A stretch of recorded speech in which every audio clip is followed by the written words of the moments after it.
আল্লাহ তাআলা রাসূল সাল্লাল্লাহু আলাইহি সাল্লামকে বলছে, বন্ধু আমার, জাহান্নামের আগুন হাবিয়া, জাহান্নামের আগুন কেমন আপনি কি জানেন? আপনি জানেন, আন্দাজ করতে পারছেন? আপনি ভেবেছেন কি? আল্লাহ নিজেই বলে, নারুন হামিয়া, জাহান্নামের আগুন হামিয়া, সর্বোচ্চ ধাউ ধাউ করে প্রজ্বলিত, প্রচন্ড গরম, প্রচন্ড উত্তাপ জাহান্নামের আগুন। তো নবীজি এটার ব্যাখ্যা বলে দিছে, উম্মত শোনো, আল্লাহ যে বলছে জাহান্নামের আগুন প্রচন্ড গরম, এর ব্যাখ্যা কি, এর অর্থ কি?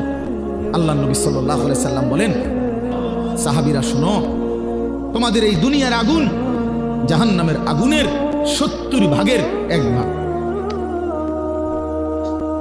70 ভাগের 1 ভাগ দুনিয়ার আগুন, আর 69 গুণ বেশি গরম জাহান্নামের আগুন।